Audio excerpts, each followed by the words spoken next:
So I think when we see tonight's speaker, you'll see why I chose Maggie Taylor as an introduction. But before I hand over the microphone, let me do a brief introduction of Julianne Bonnet.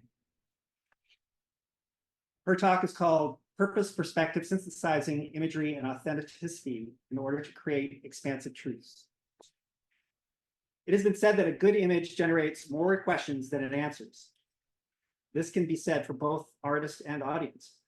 A truly great image is one that the viewer cannot look away from even long after they have stepped away. In this talk, she will explore what it means to have a unique perspective and how clarity of purpose, as well as being truly authentic in our presentation of our own individual realities, creates these powerful moments of discovery for ourselves, as well as for those who connect to what we do. Julianne is a writer, photographer, and digital artist who draws inspiration from nature and concepts of emotional healing. She holds an MFA in English and creative writing from Mills College, as well as a credential to teach college composition. She's a nationally published poet and founding editor of 580 Split, the graduate literary magazine at Mills College. She can often be found wandering the hiking trails of Santa Cruz County with a camera slung across her back, looking for micro or breaking moments of quiet discovery, breathtaking moments of quiet discovery. So I expect that we will get to see some of these discoveries here in a moment. But before that, let's please welcome Julianne to CODA.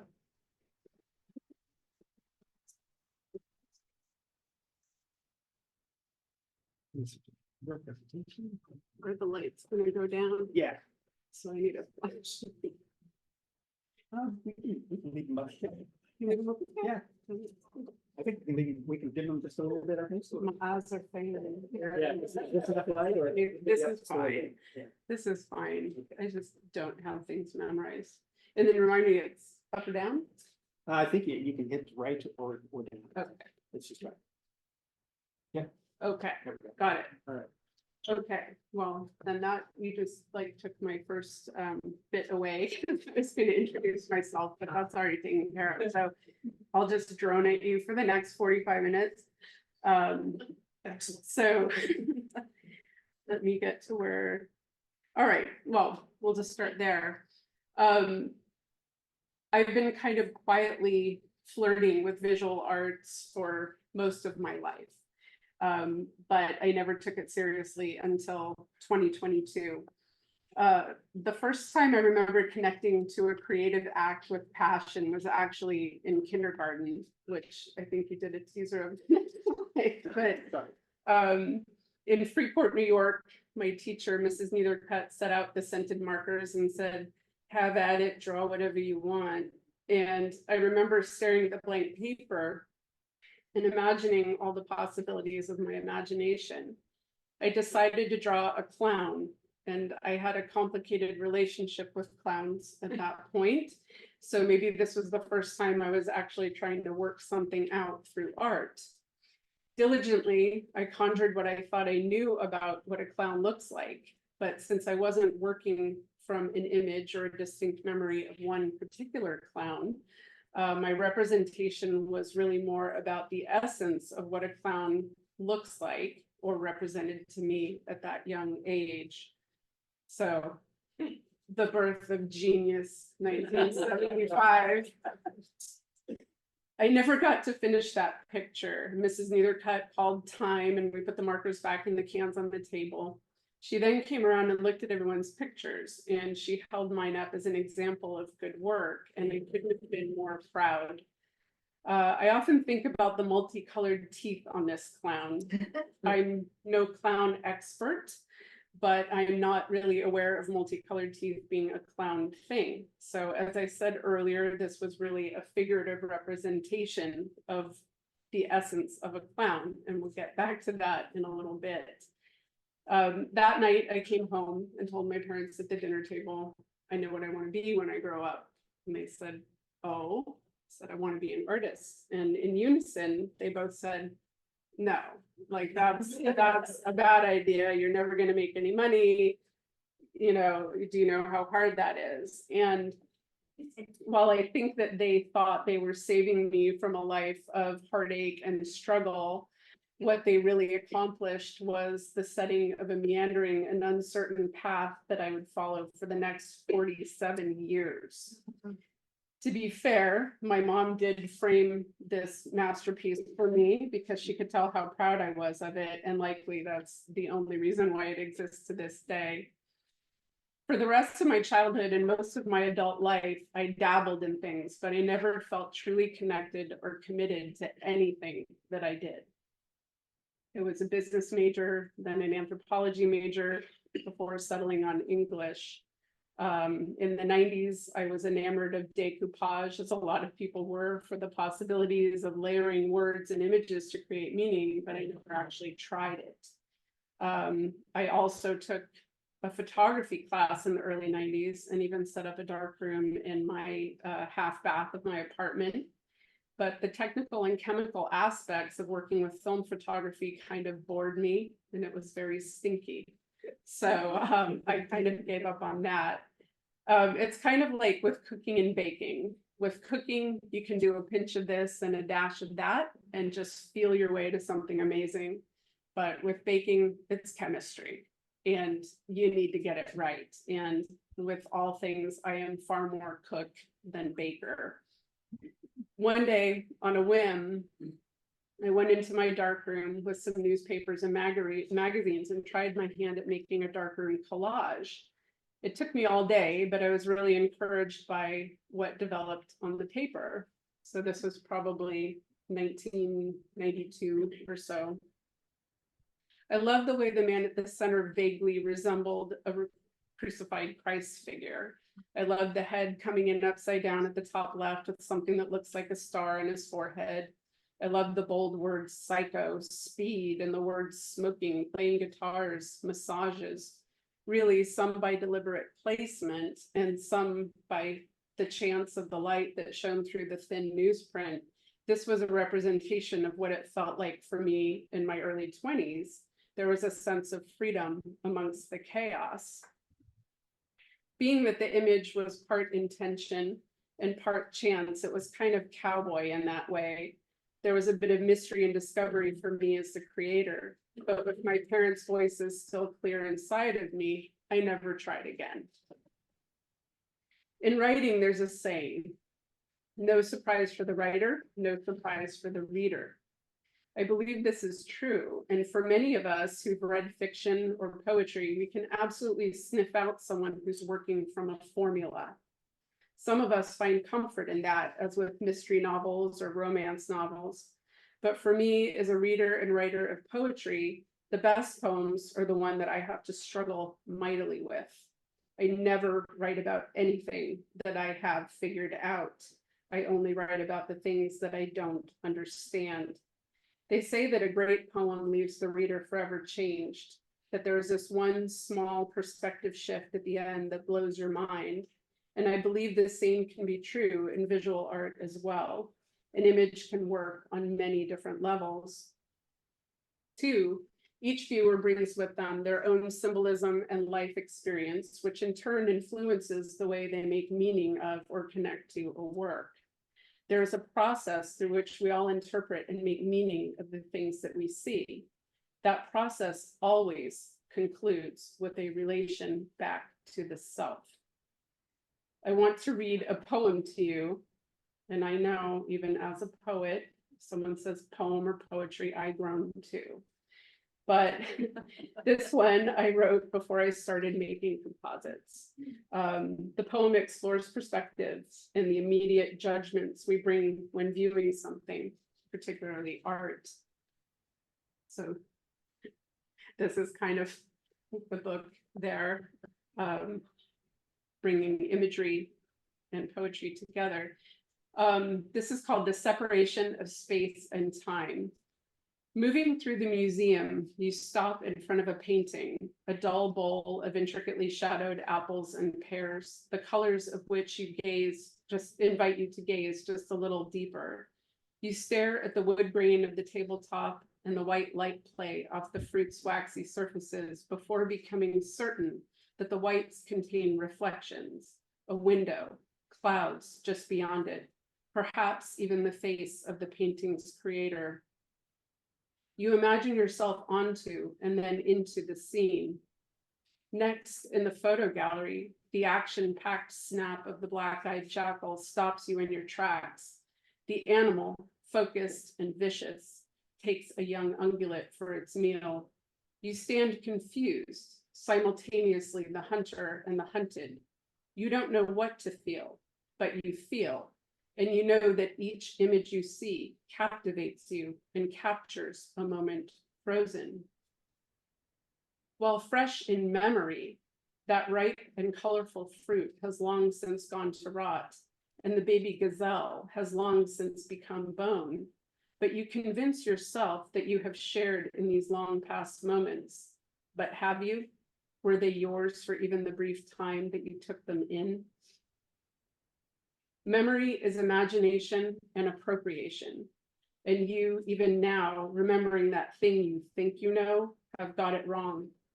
What if that wood grain was actually marble, the apple an unripe nectarine, and what if the gazelle eventually got away? Meaning is created in the gaps of what we don't know, and it is there where our greatest freedoms reside. In quantum physics, wave functions collapse. Particles of matter and light entify from probabilistic things into something real, but only upon observation.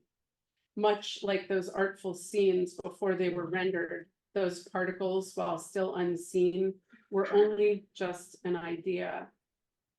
Didn't you say once that you dreamed me before you saw me? And when you stopped looking, did I become any less real to you? What I know is that I don't know. So I remain on the wall, a painting, the photograph. I am the snapshot of the past, every moment dreaming herself into reality. So are you the hunter or the hunted when viewing a kill photo? Is that an apple or a nectarine? Sometimes we can't be sure, and maybe that's a good thing. Meaning is what we make of it. Literary theorist Elliot Eisner wrote about making meaning in literature. He posited that the reader creates the most meaning in the gaps of what is not described by the author. If I, as a writer, say that the character has made his way to a lonely house up on a hill, each and every one of us will imagine something different. The house will be different, the hill will be different, the time of day, whether or not there are any trees nearby, what the sky looks like, all will be different. And this is where the magic resides. Many of you have probably heard the idea that a great image generates more questions than it answers. I believe this to be true, and the root of this really resides in something like the multicolored clown's teeth. It's a question of what your unique perspective is and whether or not you are presenting that perspective in a truly authentic way. How many of you who display your work have had a person look at one of your images at some point and say, oh, I have one like this, or I took something like that with my phone? And yes, they're likely missing the nuance of what it took for you to get that image. But I've heard those comments made about people exhibiting around me, and anyone can take a nice picture, but yours just might be a little nicer and a lot more expensive. This guy was one of the pack that lives at Henry Cowell. He seems like he's sitting for his portrait, but there isn't a whole lot of character detail to this shot. To me, this says like, hey, here's a coyote. But that's kind of where it ends. This one, taken during a summer when all of Northern California was suffering from wildfire smoke. I loved how the white sky was the same as the color of the reflection on the water, and how the mast lines vaguely resembled sound waves with a little pop of color from the kayaks at center. Again, it's nice, but where does it go from there? What is it that makes an image truly compelling? Memories are formed when we attach a feeling to an event. This image for me had meaning in that I knew the whiteness of the sky and the water was from smoke because I was there and my eyes were burning. This is nothing that I wanted to come through or convey with the image, but it is the meaning that I attach to it that no one else can know just by looking at it. Any event without a feeling attached to it gets flushed down the proverbial toilet. Who remembers the transaction with the unremarkable cashier at Whole Foods? Likely, you can't conjure the faces of most of the people you encounter. But let's say you have an interaction with the barista at your favorite coffee shop, and she comments on the heirloom necklace you're wearing. Her comment sparks you to remember who gave it to you and what it means to you. And maybe you share that with her and she makes you feel connected. Likely, you will form a memory from that experience. The same holds true in art. I think it's safe to assume that everyone here has had the experience of seeing an image that you just can't shake from your mind. If you can, think of one now. Whether it was something you saw at a gallery or a museum or here, or something that you actually decided to purchase. What was it about that image that grabbed your interest and wouldn't let go? Recently, my wife and I bought an oil painting by an emerging artist named Avery Palmer. Avery exhibits all over the world, and I'm honored to have a wall of my work next to his at a gallery in San Jose. As you can see, his work is rather bizarre. But there's just something about it that grabbed hold of me. This painting for over a year popped into my head as I tried to fall asleep. When I would think about not buying the painting, my heart would race that someone else might have it. And I can't really even articulate why I love it so much. There's a surrealistic quality, and people have said that I'm a surrealist. But I really think it's the strangeness paired with the emotional content of the piece that makes it so riveting. I had a chance to ask Avery about this painting. Most of his pieces have faces on non-human forms. He said that when he paints the faces, he's not conscious about who those faces are, but the people have told him that the faces look like him, and they really do. I believe that this painting represents something that he was grappling with at the time that it was made in 2016. Don't we all at times feel like bizarre and awkward creatures, perhaps in a cage of our own making? There are three things that help make a good artist. One, you need to create quality work. Two, you can't create in a vacuum.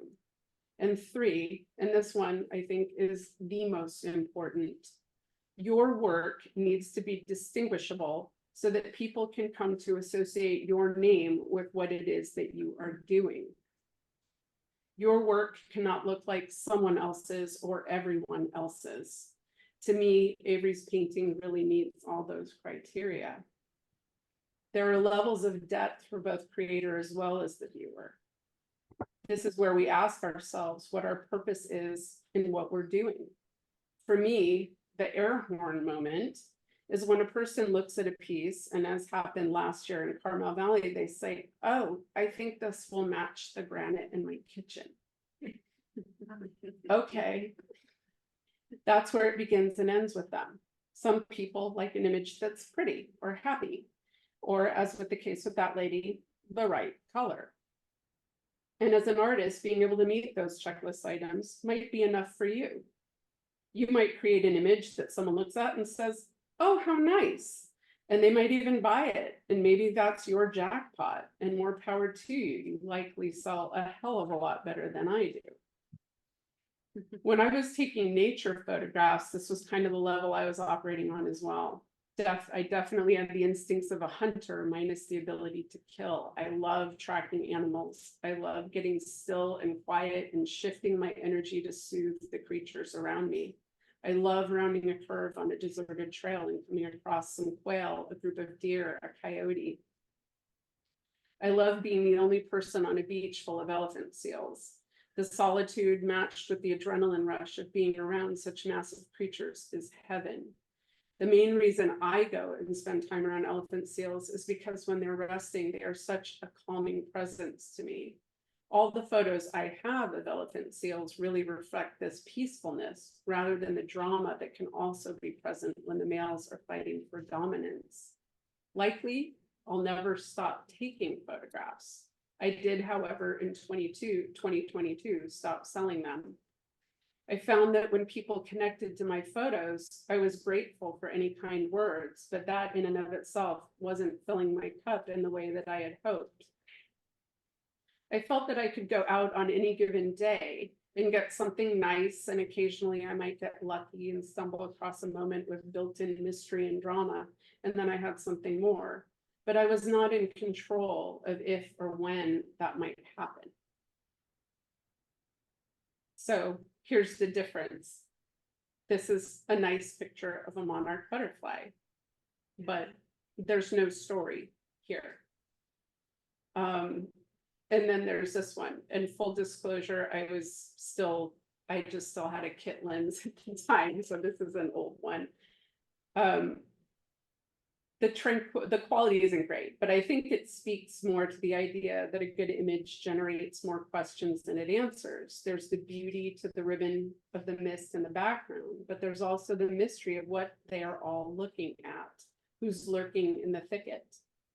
I had to sit at a First Friday event at the government building last month, and I was talking to some people about my work, about art versus craft, about parenting, about a lot of things.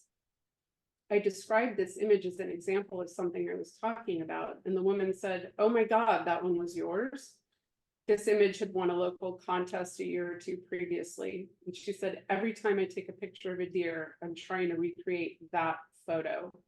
It was a cool moment, and very briefly I thought, should I bring my photography out again? But I'm getting ahead of myself. So what changed in 2022 that made me stop selling my photos? It was on my birthday, my 52nd birthday. I was home alone, kids were at school, Danae was at work, and I was sitting in front of our wood stove contemplating getting older. I was 52 and fully in my 50s now. Our oldest had just moved out. Our youngest was a busy teen. My purpose as a mother was intact, but the mom taxi was retired. Soon he'd be going off to college, and then what? Life is short and getting shorter. I'd become aware of compositing through some photography groups I was a part of online. I liked what some people were doing, creating storybook fantasy scenes from actual photographs. But quickly, I got sick of seeing all the copying and reoccurring themes. There was the ever popular snail shell as a house, the violin as a wagon, plants sprouting out of people's heads. The sense of fun that I initially felt in viewing these images soon gave way to annoyance. But much like my fascination with decoupage in the 90s, I was intrigued. I was also baffled. How in the hell do people do that? I was afraid of trying and failing, but without trying, there was an absolute guarantee that I would not succeed. I realized that my parents' voices were still an earworm that was influencing both my actions and my inactions. It was time for change. I got up, grabbed my iPad from the buffet, opened Photoshop for the very first time, and created my very first crude and simple composite that consisted of just 2 images. But what it lacked in complexity, it made up for in terms of possibility. There's a saying that the second half of life we spend healing from the first half. For me, that was absolutely true. I had a lot of work to do in order to overcome invalidation, insecurity, loss. The list could go on and on.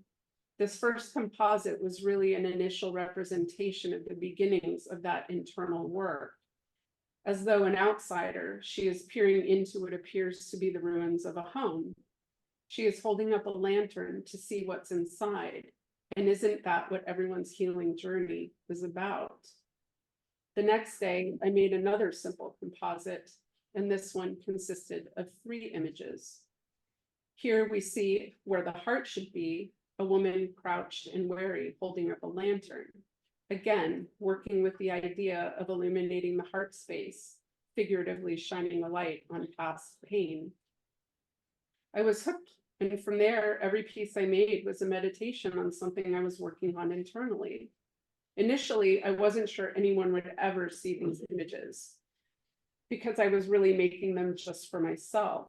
All I knew was there was something compelling me to make them. They say in art, if you start working just to please an audience, you switch from working in art to working in commerce. I quickly left the online groups because I didn't want to be at all influenced by what other people were doing. I'll never forget the first time I put out some composites for sale along my photographs at the Makers Market held once a month in downtown Santa Cruz. A young woman began flipping through some 8x10s that I had slipped in the mix, and she chose to purchase a copy of my very first composite. She didn't say much, she just handed it to me, gave me the money, and left. But that was such a pivotal moment for me as an artist. I now knew it was possible to sell something that stemmed just from my imagination. I added note cards of the few composites that I had, made more composites and added those.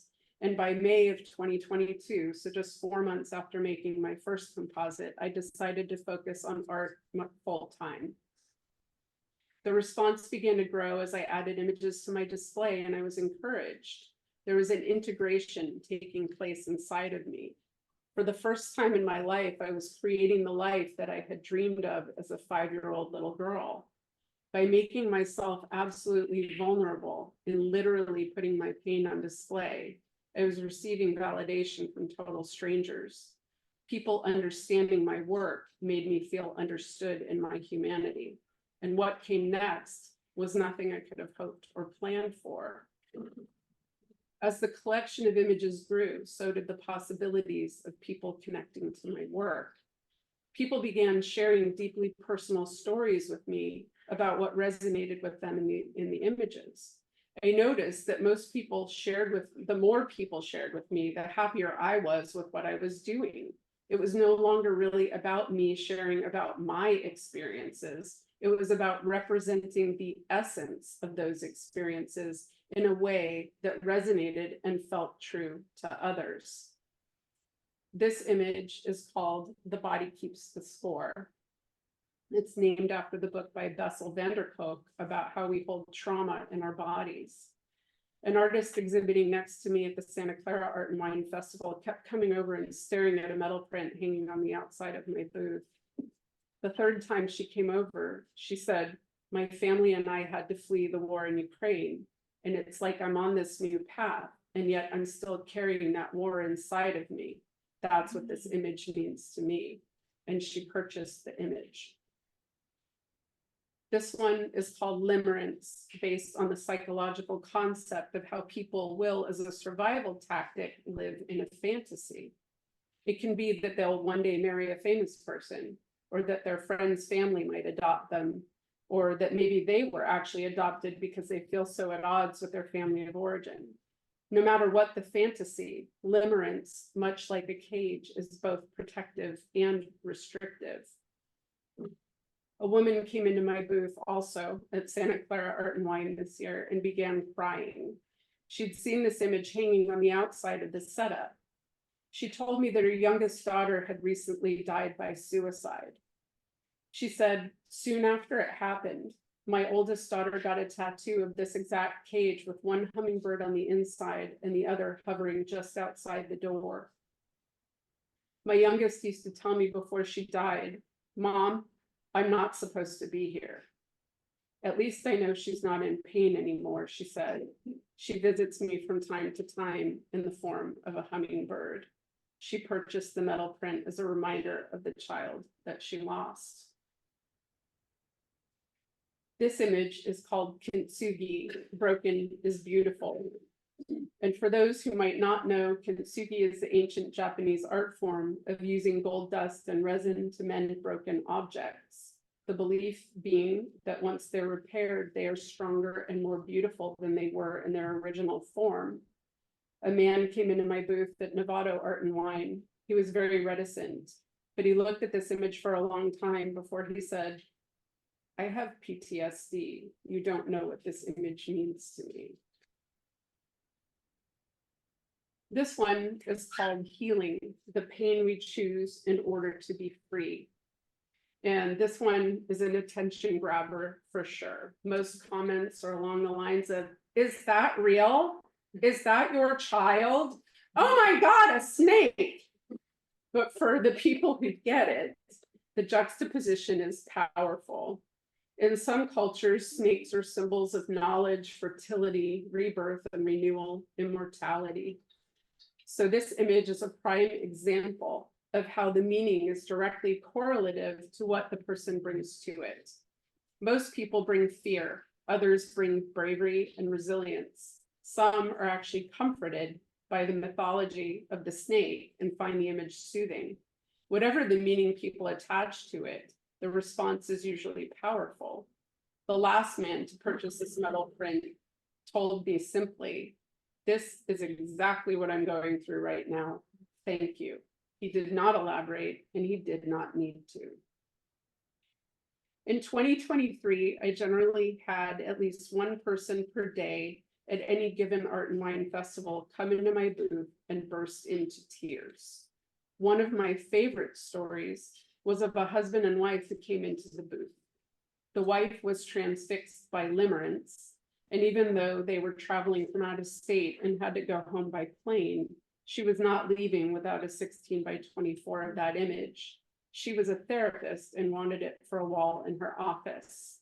As you can imagine, I do pretty well with therapists.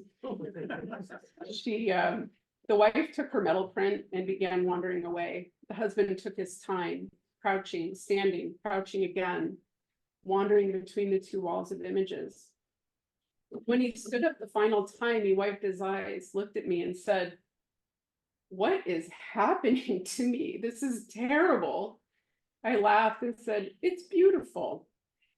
He wiped his eyes again, said thank you, and then left. I was happy that he was so moved. I turned around and took a sip of wine, which is a coping must for art and wine festivals. When he came back running, I turned toward him with a questioning face. He said, "I know this is weird, but can I have a hug?" And for me, this is the whole thing. Displaying meditations of my healing journey has been incredibly risky, but the reward has far outweighed the risk. When people relate to my images, it helps them feel seen and understood.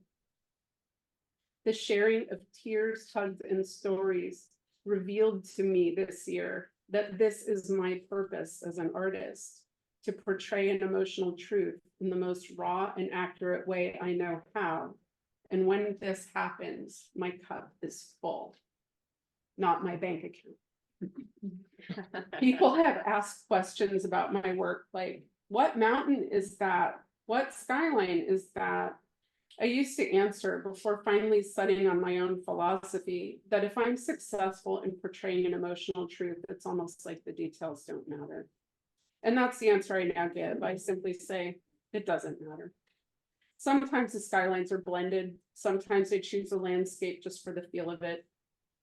I don't want people to buy or connect to my work solely because they recognize an element that to me is insignificant to the overall meaning of the piece. I don't register it as a win or as a success if someone buys a piece because it matches their granite or because the mountain is in Death Valley and they like camping there. In fact, I had one person come into my booth one time and tell me that if I removed everything but the background from the piece, he would buy it. I could have easily digitally removed all elements from the background and sold the guy a print, but I'm not in the business of commerce. Yes, commerce is part of what we do when we display and sell our work, but for me, that can't be the thing that drives what I do.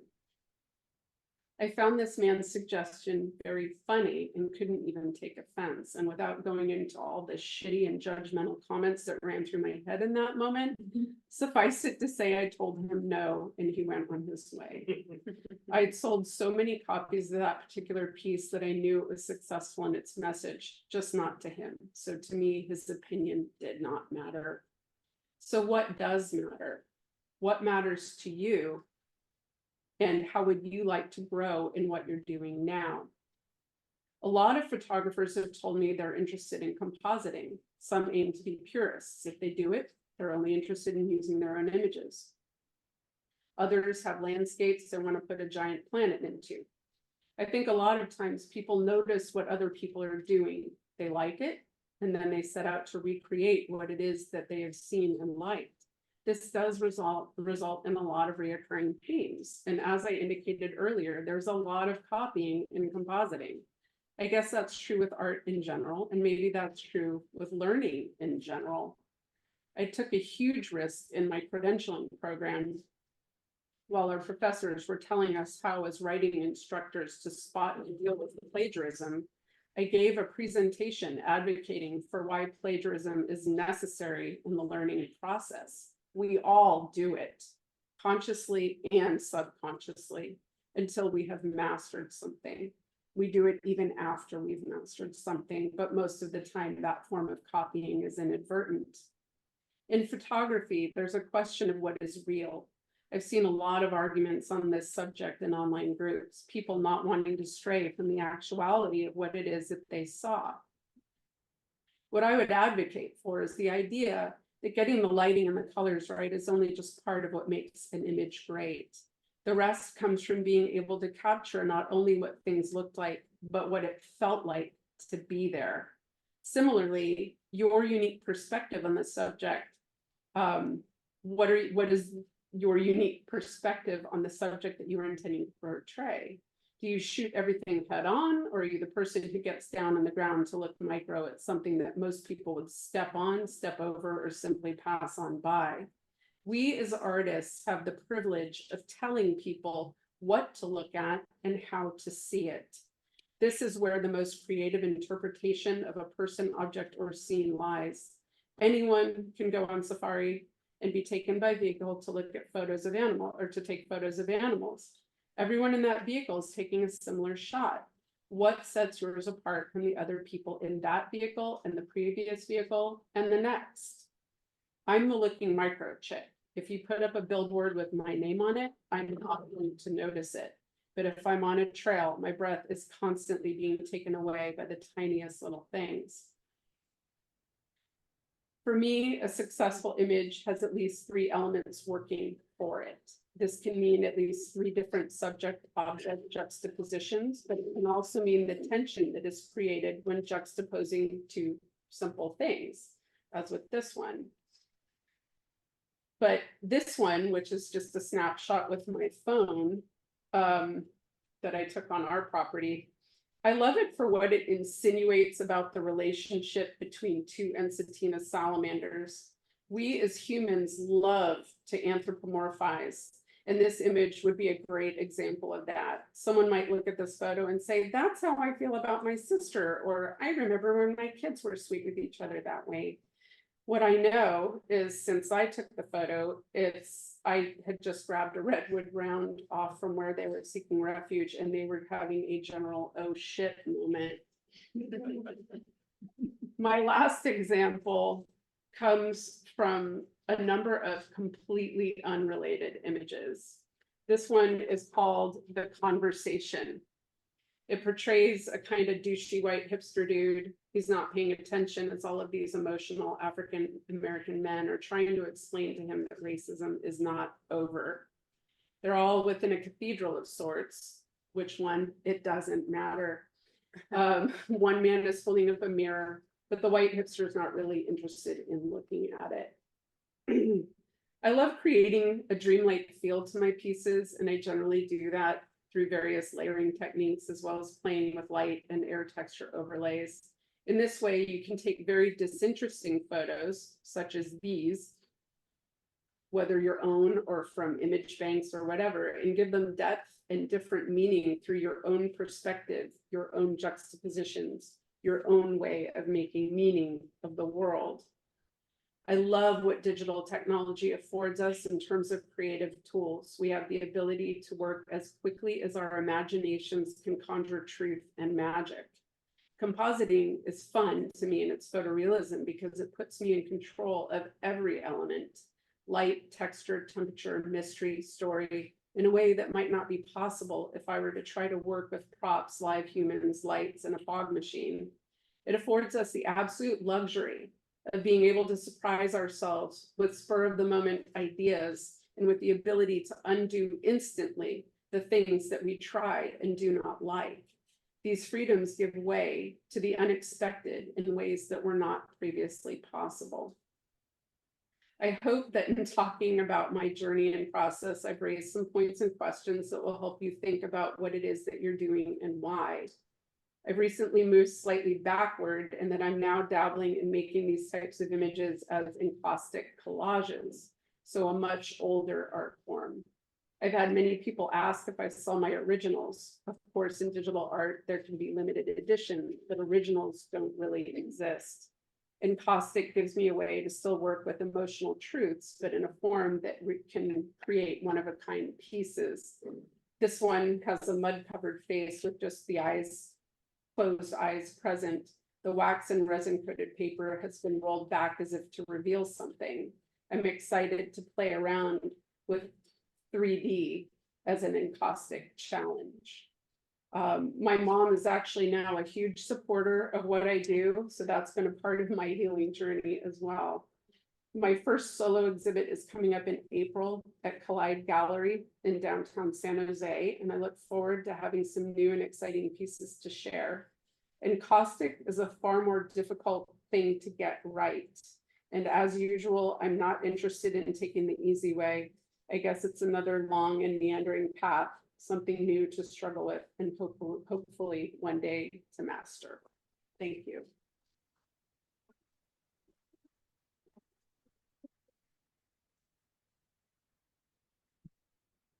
Will you take some questions? Sure. Folks have some questions? The answer is it doesn't matter.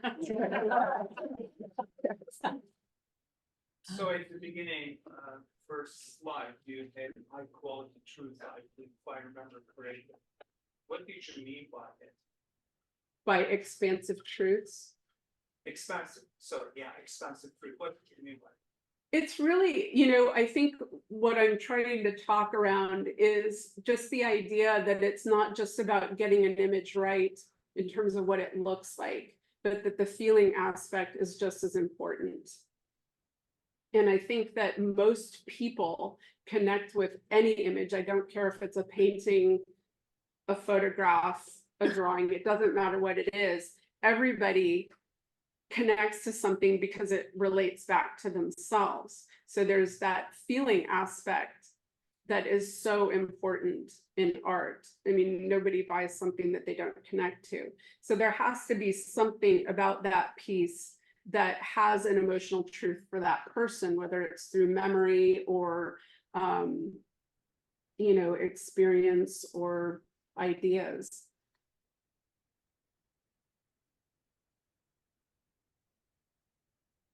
When I was doing one of the open studios a couple of years ago, I had, it was right at the start of the day, I had stepped away from the backyard and then came back in, and there was a homeless gentleman back there who was stuffing candies and food in his bag and stuff. And I was like, hey, how's it going? Enjoy looking around. And he then walked around and looked at some of my prints. And then he saw one that I have this great horned owl in a tree, in a eucalyptus tree that kind of is forest, and he's just staring at it. And he just started crying. And I started crying. Yeah. And just watching that and how emotionally impactful this image was to him, just I'll never forget that. And being able to spark emotion through art of any kind is It's powerful. It's powerful. I had we do Sub-Zero every year because I love it in downtown San Jose. And there's a man he's a janitor. So he cleans up the streets, when the event is over, picks up garbage during the event, whatever. And he just kept coming back and coming back and coming back and looking at the snake. And he loved it. And all I had was a 20 by 30. And he said, I can't afford that. I said, what can you do? And he said, I don't remember how much he said he could do. And I said, it's yours, whatever you can do, that's enough for me, because it just meant, like, I don't like that art is kind of elitist. I don't like how much it costs to make art. I don't like what equipment costs. I don't like table costs, that it's so expensive. And I don't feel that the masses shouldn't be able to have it. I don't think that's fair. So, you know, I'm glad that he came in and that you responded to his response, because I think it's so important for everybody to be able to connect with art. Very powerful. So I'm interested in your choice of encaustic as a next frontier, so to speak. I don't know a lot about encaustic. Me neither. Me really. So it doesn't. It doesn't matter. Thank you very much. So, it seems offhand to me, however, that it would be much more constraining than what you have been doing. And I could imagine some frustration there. I could imagine some challenge. Maybe you could talk about what it has meant to explore that new frontier. I think the example that comes to mind for me is as a host or a hostess, if you're having a party and someone comes to your house and you say, would you like a drink? And they say, I would love one. What would you like? Well, they say, well, what do you have? If you start going down the road of anything, I have anything. Ginger ale, I've got Coke, I've got wine, beer, hard alcohol. Do you want a margarita? Would you like a scotch and water? Blah, blah, blah. It's just like, right? They're overwhelmed. It gets very awkward and very uncomfortable. But if you're the host or hostess that says, I have lemonade, I have sparkling water, and I have red or white wine, what would you like? They're like, I'll have the white wine. So the challenge for me is kind of reducing the sauce, right? So instead of having all of the possibilities, I have very few. And I'm interested in that. I'm interested in the challenge of just kind of reducing it down a little bit, which doesn't mean I can't still learn more about the digital, but I'm interested in kind of focusing in more on the raw emotion rather than the story. But I can do both. And I'm guessing that you will continue to do both. Yeah. Yeah. I mean, I think I've got, 47 years of not doing a damn thing. And so I've got a lot of catching up to do. And I'm looking forward to doing that. Anybody else? Thank you so much for embedding in your whole talk your personal journey, and being so open about the healing aspect of the journey. Thank you. And one of the things that I was listening to that you weren't necessarily articulating was the incredible courage in those moments of courage when you talk about transitioning from one mode to another, from a period of inactivity to then a period of moving forward and grasping or grappling with something. And those are the moments where, you really look inside yourself in terms of your creativity and sense of yourself as an artist that take incredible courage. And so somehow I was really picking that up and like, should I? You're the poet, right? Yeah. Yeah. I think that, oh my God. Yeah, let's do it. Really? Can I? Shall I? No. So that was very beautiful. Thank you. The way you wove that in, was unspoken, but experience the process. Thank you. Anybody else? It's more of a share. I appreciated what you talked about, being able to apply any type of photography, any type of art, not just composites. But what really got me was when I saw the pieces that you took to make that hipster picture. It was like, how the heck did she do it?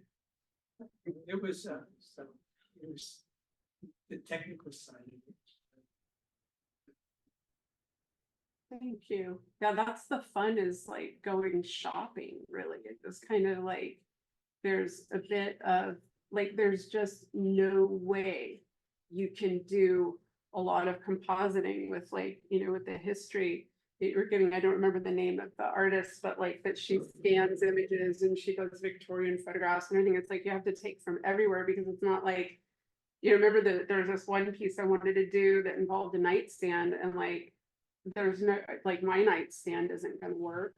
Where am I gonna get a picture of a nightstand, right? So you go looking for ones that you know, can have the rights to.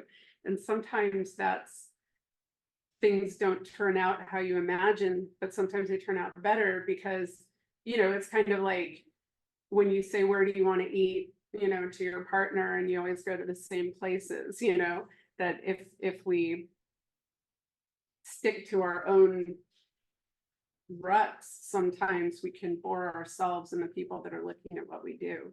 So it's great when there's an element of surprise for ourselves, because then there's like an element of excitement for the people who are looking at what we do. Anybody else? You mentioned briefly an image that you have the rights to. How do you manage that? There are, like, I mean, you can buy, right? You can buy images, but there are also image banks online where people donate, basically. And I like to do that. I donate a lot of images to those because I take from them. And that just helps the banks grow. And that's where you can go shopping. You can go shopping. And oh my God, it's so, I'm a girl, I like to shop. So, like, I mean, it's, and it doesn't cost me anything. So it's a lot of fun. It's a lot of fun. Yeah. Anybody else? Okay. Thank you so much. Thank you for having me.